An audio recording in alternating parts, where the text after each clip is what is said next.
বাস্তবায়ন হবে না এই ধরনের আপনারা নিরাশাও ব্যক্ত করছেন, যেহেতু সংবিধান সংস্কারের পরিষদে আজ ওথ নেওয়া হয়নি। সেই বিষয়টি নিয়েও আমি শুনতে চাই কেন আসলে আপনাদের এতটা নিরাশা, নাম্বার ওয়ান। নাম্বার টু হচ্ছে যে একটু পজিটিভ দিয়েও যদি শুরু করি, যদি আপনার কিছু বলার থাকে নির্বাচনে এই যে মন্ত্রিসভা গঠিত হলো, সেই মন্ত্রিসভা গঠন বা নতুন সরকার যে গঠিত হলো, রাজনৈতিক একটি সরকার যেখানে আপনারা বিরোধী দল হিসেবে থাকবেন, এটা কেমন, আপনার অনুভূতি কেমন এবং কেমন লাগছে? প্রথমেই শেষ প্রশ্নটা বা প্রসঙ্গটা নিয়ে বলি, সেটা হচ্ছে যে এটা সত্যি সত্যি বাংলাদেশের একটি ঐতিহাসিক দিন এবং আমি খুবই কিছু কমপ্লেক্সিটি কমপ্লেন বা যেই অপ্রত্যাশা বা প্রত্যাশা পূরণের ঘাটতি নাজি থাকার পরেও আমি এটাকে খুবই ইতিবাচকভাবে দেখি, কারণ আমরা দীর্ঘদিন লড়াই করেছি একটি গণতান্ত্রিক প্রক্রিয়ায় বাংলাদেশ ঢোকার জন্য, এবং সেটি একটি নির্বাচন এবং নির্বাচনের পরে একটি রাজনৈতিক সরকার, যে সরকারকে জনগণ ম্যান্ডেট দিবে। এই নির্বাচনের জায়গা থেকে আমি মনে করি যে বর্তমানে যে সরকারটি হয়েছে সেটি জনগণের ম্যান্ডেট দ্বারাই এসেছে।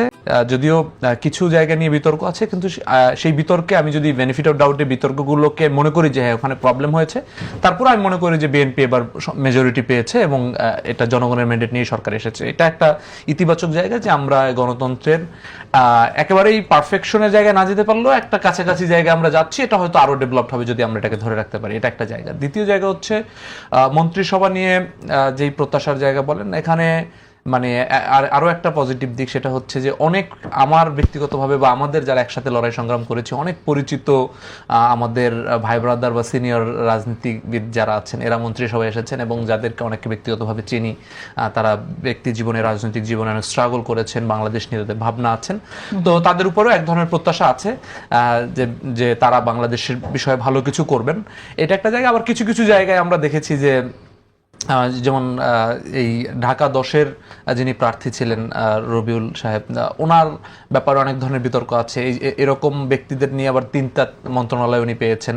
তো এরকম কিছু জায়গা, আবার কিছু এনার্জি, জলবায়ু, এই ধরনের কিছু মন্ত্রণালয় আমরা দেখেছি যে যারা দায়িত্ব পেয়েছেন এদের পূর্ব কোনো এক্সপার্টিস বা ওই ফিল্ডে তার কোনো ধরনের কোনো কাজ আমরা এর আগে দেখি নাই।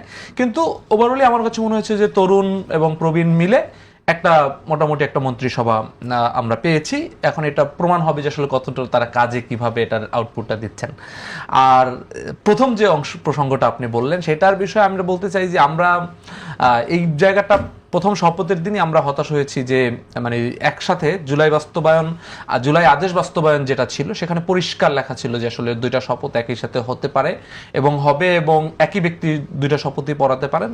কিন্তু আমরা দেখেছি যে সেই জুলাই সনদের এবং সংস্কার যে পরিষদ যে সভা যেটা গঠিত হওয়ার কথা, সেটার শপথ নিয়ে বিএনপির এক ধরনের ভিন্ন বক্তব্য, যেটা জুলাই আদেশ বাস্তবায়নের সাথে মিল নাই। এটা একটা জায়গা। দ্বিতীয় কথা হচ্ছে এখানে আবার কিছু প্রসঙ্গ তুলেছে, যেই প্রসঙ্গগুলো আমার কাছে মনে হচ্ছে যে এই প্রসঙ্গগুলো একেবারেই এই নির্বাচন এবং গণভোট এবং এই অন্তর্বর্তীকালীন সরকার এবং জুলাই সবকিছুকে প্রশ্নবিদ্ধ করা হবে যদি এই প্রসঙ্গগুলো ওভাবে তোলা হয়। যেমন বলা হচ্ছে যে সংবিধানে এটা শপথ নেওয়ার বিষয় নাই, কিন্তু বিষয়টা হচ্ছে যে আমরা এই যে ইলেকশনটা করেছি সেই ইলেকশনটাও কিন্তু একটা ঐক্যমতের ভিত্তিতে করেছি, এবং জুলাই সনদ বাস্তবায়ন যে আদেশ, সেই আদেশের শপথের প্রসঙ্গটাও কিন্তু এর ঐক্যমত ছিল। ইভেন এটার মধ্যে নোট অফ ডিসেন্টও ছিল না এই শপথ নেওয়ার বিষয়ে।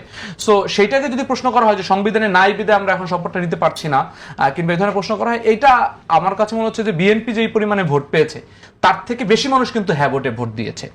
অর্থাৎ বিএনপির যেই ম্যান্ডেট আছে সেম ম্যান্ডেট কিংবা তার থেকে বেশি ম্যান্ডেট এই গণভোটের রায়ের পক্ষে আছে। তো যারা গণভোটে ভোট দিয়েছে এদের অনেকেই তো বিএনপিকেও ভোট দিয়েছে। এই মানুষগুলো কিন্তু একই সাথে হতাশ হয়েছে যে যখন এই ধরনের প্রশ্নগুলো তোলা হয়েছে যে এটা নাই।